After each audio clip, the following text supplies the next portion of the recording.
Hey, everybody. Welcome back to Great Mondays Radio.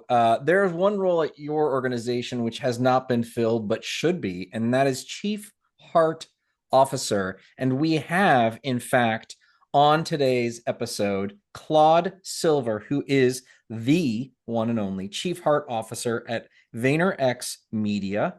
Which is actually a creative ad company in social media excellence. And she is here to talk about, well, she has a new book coming out in October, the end of October, called Be Yourself at Work. And she has some really interesting ideas about how we can improve work by improving ourselves. I guess that might be, I don't know, is that a fair way to put it, Claude? Good start. It's a good start. That's a good start. All right. Well, Claude, thank you for coming on Great Mondays Radio. It's amazing to have you. Thanks, Josh. Great to be here. Thank you for so much. All right. So let's level set. I had, let's see, a few episodes ago, I had Nick Adkins on, and he advocated for the forming of the role of the Chief Heart Officer. You guys are connected. That's how we got connected.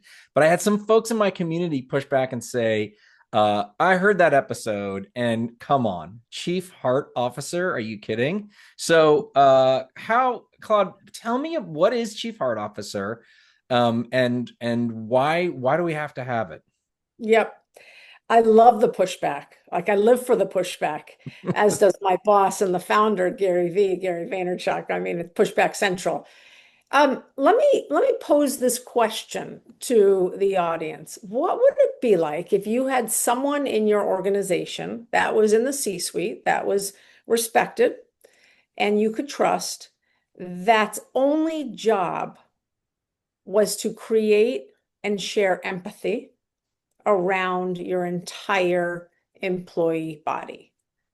What would it be like if that one person's only job description was the following: touch every single human being and deploy empathy across the companies?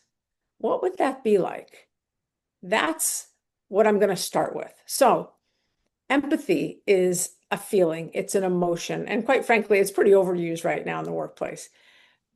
But the action of empathy is kindness and compassion.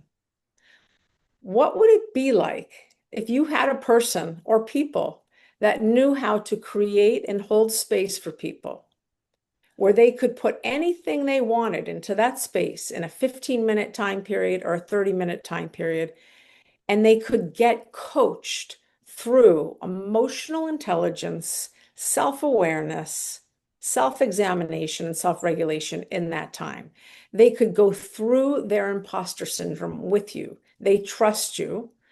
That Chief Heart Officer is non-judgmental. They are here to literally be a passenger with you, and with their own coaching skills, help you get from point A to B to C to D. The workplace would be very, very different if there was a person in your workplace that basically shared, we trust you.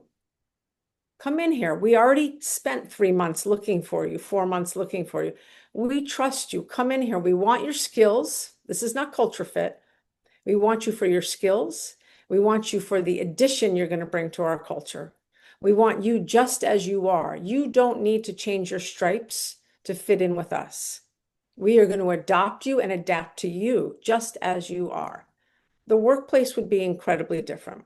So, my one and only job description is to touch every single human being, that's 2,000 people now, and infuse empathy across every single person I come in contact with. And to scale that, I'm only one person, right? My job is to touch enough people to create culture champions, to infuse accountability, leadership, growth mindset into those people that I touch and that I'm with every single day, so that osmosis is shared, so that it's in the water stream, not Kool-Aid, that it's in the water. Mm. We want this to be the best career choice of your life. We want you to have happiness here and fulfillment here and be wildly successful.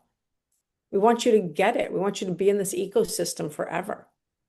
This is not something you hear from just any community or any company or organization out there. We trust first. And it is so important that this role is something that your CEO or founder signs off on. So many companies are run by your CFO. That's profit over people. That's process over people. This is people over profit.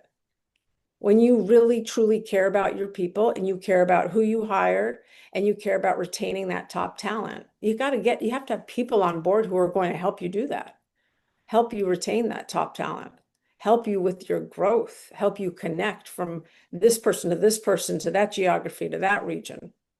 So everyone, when I first got this, let's see, I've been with Gary for 11 years. Almost 10 years now, I've been chief heart officer. We created this role. Let me tell you how we created the role. I had been in advertising for a long time. I had had a great career working globally, hawking stuff that you and I buy at Walgreens and at, Walmart and all that stuff. And so Gary hired me. I was the first SVP that he hired here based in New York. We were 200 people at that point. And I ran our largest account. And a year in, I said to him, you know what? I love it here. This place is great. I love the culture. I don't want to do advertising anymore. And Gary, being the very wise guy that he is, said, what do you want to do? And I said, I only care about the people here. I only care about the heartbeat, the culture, the Mm-hmm. people. One thing led to another. I found my backfill. We had some conversations. And one day we sat down at breakfast and he goes, you're going to be chief heart officer. And I knew what that was Mm-hmm.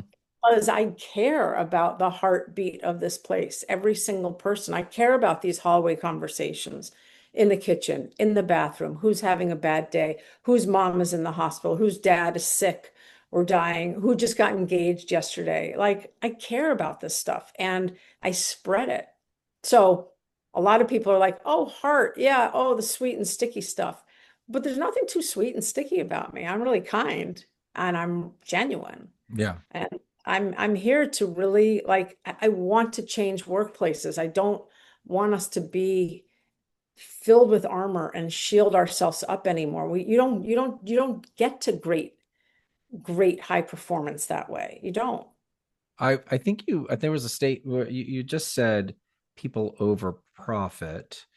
And I think you're selling it a little short, which is the way that I think about it is that organizations who are run by CFOs or the process police are focused on directly on the profit. But what I hear you saying, and this is how the model looks in my head, which is investing in the people is going to drive the profit more for a more in a more sustainable way, You longer got it. term, You because said you it. have a lot of you have a great there's a lot of folks at your organization with a lot of high tenure, right, and low turnover, Yeah. and that is that is a big deal. And so that's just one slice, that's just one facet of Mm. the benefit of what you're doing. And I was going to ask, but I think you've already answered. Why can't this what you're describing sounds like full-time coach that you could go to if you need.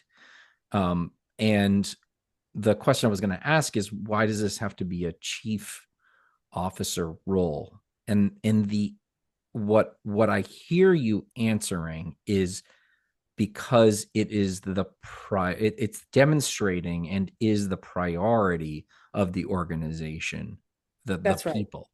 That's right, Josh. That's right. And it has to come from the top, whether or not it's your CEO, your board, someone has to bless it and have it be the number two position. If you care that much about people, then you need someone to really drive that bus. And someone that this isn't about me. I mean, yes, this happens to be my life's work and I love what I do, and I definitely am a high performance coach Yeah. and I love human behavior. And I've had a lot of, introspection looking at my own in my early years. But like I love what I do. And I love the fact that I am able to help someone see what they probably already know inside, they just are not looking at. Mm. Right. So for example, really quickly today, I had a guy in here, senior vice president. extremely smart on the tactical skills and technical skills, extremely smart. The one and only reason he hasn't been promoted in 3 years is because he overshares. He cannot get out of his own way. And we have had many a conversation about understanding that no one needs to know what's going on here. That Michigas in there, you can come talk to me about it, but please don't share it on your team. They don't look to you as a leader when you share that. They look to you like you're sad or you need therapy or fill in the blank. He and I have had so many conversations about it. Today, I finally said, it's done. It's burnt toast. Now I need you to come back to me and tell me how you're going to change these 4 behaviors. I can't change them for you. But if you want to be here, I need you to show me how you're going to get there. I will cheer you on. I will do anything I can. But that you are in your own way, my friend. And so, Josh, how many people have that kind of conversation with someone with care, with candor, with love? And I'm sitting here going, you can talk to me all day about your Michigas, but no one else wants to hear it. It's a big It's deal. those are the kinds of that's the kind of confrontational quote unquote conversation, or yeah, I don't know, I guess I'll just say that I know you're saying with care, but that's the kind of conversation that we as American business people tend to avoid at all costs. Yeah, right? Because don't get too close to me, Josh. You don't know me. You don't, no, no, no, no, no. Don't come here. You don't know what I'm going through. You don't know how I started my day, right? But Yeah. we've lost the plot. It's not a feedback. When we talk about feedback or candor or having these conversations, we think it's about criticism immediately, but it's about connection. Yeah. That's what it's about. Spending enough time with that person, which I have for 3 years, connecting with him. He knows I only come to him with love and wanting to see him succeed. But we're also running out of time. Yeah. It's connection. All right. I'm gonna push back again now. We're gonna move to your book. You just told me that you're telling this person that they overshare. There's too much, but the name of your book is Be Yourself at Work. Isn't he just being himself? Isn't that what we're talking about? He's been himself for 3 years. Yeah. Yeah. I mean, so you're We all advocating with the know. title of your book, right? Like, Yeah. hey, everybody, be yourself. Well, what I am accepting and expect is that human beings are messy, myself included. However, you need to learn how to regulate your emotions in the workplace. I don't necessarily expect that from a 21, 22, 23-year-old. They're still learning, and we know that self-awareness is a lifetime journey, but I do expect after having enough conversations, after being a senior leader here, after knowing what it's like to be a citizen here, after knowing how much energy we put into our culture, that enough's enough. I want you to be yourself, but I don't want you to spill out onto the floor anymore.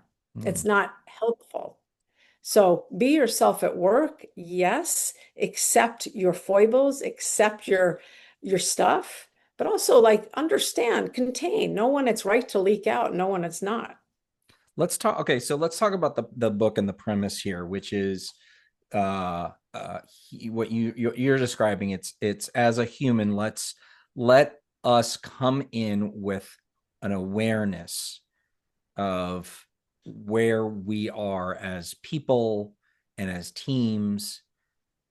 Is that what we're is that sort of the fun foundational concept that we're building on top of, or that you are building on top of in this book? The foundational concept is I want you to show up as you are. I do not want you to put on a mask. I do not want you to start to talk like a PhD because your leader is a PhD.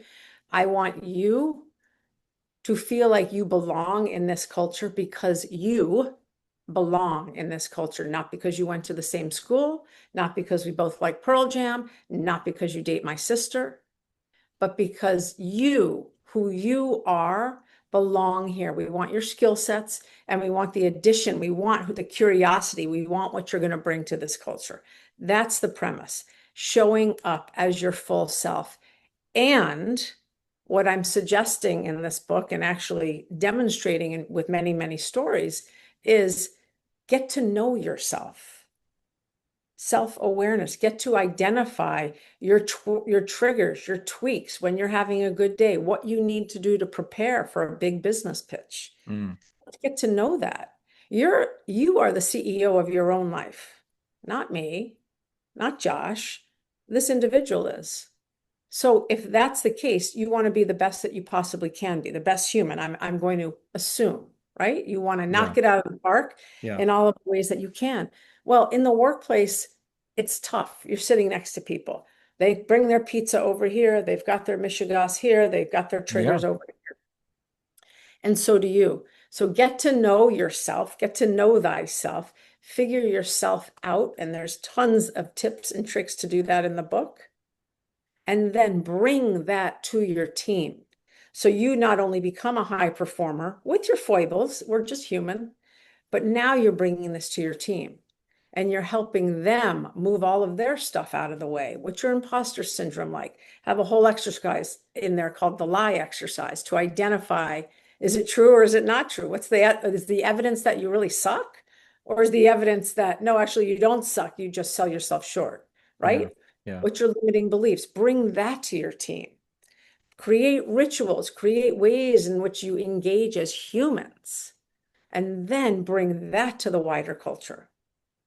So I don't expect anyone to shut their emotions off. We already did that. That's the dark ages. That's just not going to happen. The dark, yes, I mean, this is the you dark and I are ages. probably I'm a Gen Xer. We were never, no one ever wanted to know you had therapy, suck it up. Yeah. Wants to know. Yeah. Here, I got ADHD. I got this. I got this. I got this. Okay, cool. That's fine. We're going to give you the tools that you need and now get it in check. Work on yourself. Work on yourself. And I'm going to help you. And PET, which is People and Experience Team, and your leaders are going to help you. We've got core competencies here. Every single person has the same core competencies. They just stagger and get tweaked as you go up the ranks. They are leadership, accountability, growth mindset, and communication. And no matter if you are just starting out as a resident or you are an EVP, you still have those core competencies. They just change.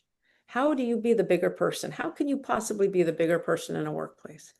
How can you learn how to point thumbs first rather than fingers? Mm.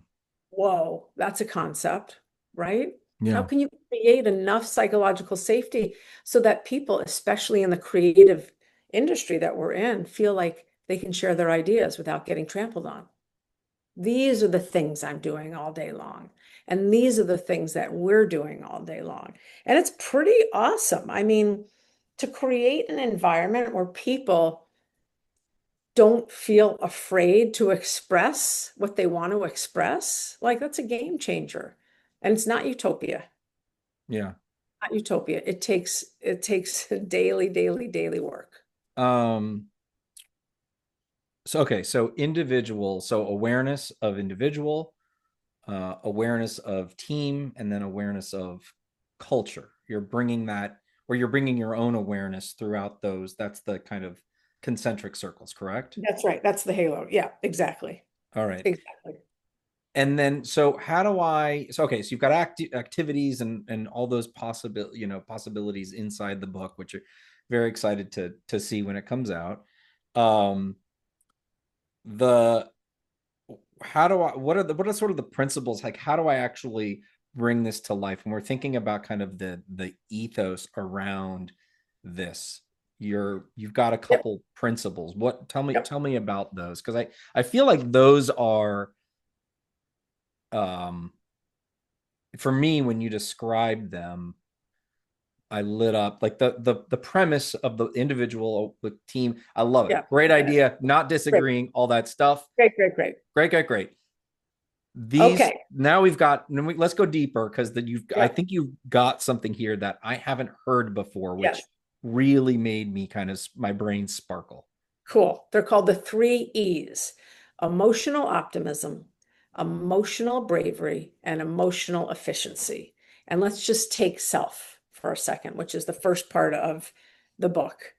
First part of the book opens up saying, What are the benefits of not showing up every single day? There are no benefits of not showing up. So I start with emotional optimism is fundamental belief and hope and faith in possibility. Tomorrow's going to be a different day. Yeah. I'm going to talk to my friend who's going to get me out of this rut. I'm feeling sad. I'm not a sad person. That situation made me sad, but I know that tomorrow I'm going to get back on the horse. Emotional optimism. Through emotional optimism, and I'm feeling good and I'm feeling pumped and I'm getting out of my shell a little bit, I am going to take steps forward to be brave. Emotional bravery. I'm going to ask my boss for a raise. I'm going to ask my boss for feedback. I'm going to ask why I wasn't put on that pitch. And I, with enough self-awareness and hopefully being grounded enough, am going to be able to take that answer, whatever those responses are, not too personally. Emotional bravery is action oriented. It's not just thinking, oh, yes, I'm emotionally optimistic. I know tomorrow's going to be a great day. Great. Now I'm going to take a step forward and do something I normally wouldn't have done. And that leads to what I call emotional efficiency, which is speed. And what I was saying to you prior to us pressing record is we all want to progress. We all want, on my head here, I don't think you can see it in invisible ink. It says, help me grow. I want to grow. You want to grow. I want progress. I want to be motivated, right? Mm-hmm. Okay, how can I get there? Well, with emotional efficiency, with the ability for me to go through my emotions much quicker and not get stuck on the fact that Paul made me sad and made me cry today. No, what Paul said, I feel sad about, but he didn't make me sad, right? So the whole idea here is I own me. I'm in charge of me. I Mm. can be a cynic or I can be an optimist. I can decide to make a move forward or I can sit here and never get anywhere and just ponder. I can go slow or I can go fast. I would rather go fast. Time is short here. Okay, you bring all of that to your team. I bring my self-awareness and I bring the gifts that I just learned about being an emotional optimist to the team. All right, guys, it's not toxic positivity. It's all right. We sucked. That pitch sucked. Let's talk about it. Why do we suck? Yes, I know I didn't back you up and you didn't proofread and there were spelling mistakes and whatever, whatever. All right. Okay, we're going to get better. Next time we're going to QA the heck out of that deck, whatever. Now, what are we going to do what are we going to do as a team to be brave? We're going to go ask someone, a knowledge expert, to help us the next time we know we're going to go pitch that product. Okay, cool. We can do that. And that means I got to ask, I got to raise my hand and say, I don't know everything, right? And then the more you do that, the speedier you get. You no longer have to say, Paul made me sad and you didn't look at me and you didn't pass the ball to me. You can just get faster Yeah. and get rid of all of that junk that slows us down, all of those meetings, because God knows how many people want to be in the same meeting? Yeah. 20. How many people need to be there? 3, Yeah. Right. right? Right. So you bring all of this to your culture. You bring all of this to your culture so that it is a more optimistic place, a place that is built on possibility. That doesn't mean everyone gets $20,000 raise. It's possibility, it's momentum, it's fuel. The bravery, we're going to do things. We're going to say to that client, you know what, I have to push back. That's a scope creep. I'm going to say to that person, you know what, you took my idea. And at least admit that you took my idea, right? That's the bravery part. And then I'm going to do this. I'm going to feel like as a team, we can do this faster without being so afraid to hurt everyone's feelings. Yeah. And we have a healthier culture. As you're talking, it does occur to me that, and I've talked many times before about kind of the process overhead, emotional overhead of business these days, and we don't have the capacity to do that anymore. We grew from businesses, no, let's say North American enterprise, right, has grown from kind of this machine era kind of assembly line to kind of a militaristic kind of top down, do what I say, that's how we're going to get this efficiency. Now we're a little flatter, or at Mhm. least we have relationships and we can talk, we believe we should talk back, but we are up against what you're describing here, which is the emotional blockages of being upsetting, worried about upsetting somebody, being upset, all those pieces, that is preventing us from getting that momentum in Yeah. business. And we don't have time for that bullshit anymore. It's just not worth it. And I think, and you've already sort of surfaced this earlier in a different context, we're exhausted by it. We are exhausted by it. And this generation Alpha and Gen Z, I'm pointing to the hall here, they're looking at us and they go, you know what? You handed us a bunch of bullshit. You handed us the ability to burn out, right? Well, we didn't teach them, whether or not it was in school, in college, in COVID. We didn't teach them the skills of knowing how to navigate their emotions. Yeah. That's it. We coddled them and we created entitlement. We created that. And so the only way to uncreate that is to change our behavior. I can't expect the person that's come to me, the younger person that's come to me and told me that they have ADHD and they demand a walking treadmill as at their desk. Well, I can't get you a walking treadmill at your desk, but I can sure help you with some other tools to help you get through your day. But I can't give just you a walking treadmill. That's the entitlement that we used to create. Oh, sure. Oh, of course. No problem. We don't have that luxury of time anymore, and we're exhausted. And it sucks.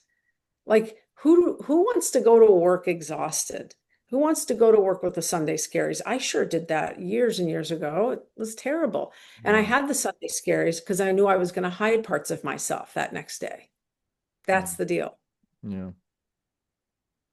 It doesn't Emotional have to be like optimism, that. emotional bravery, emotional efficiency. So ultimately, we're gonna loop back to what we need a chief heart officer. What are you talking about? Like to this moment of what do you like? Is this my business's job?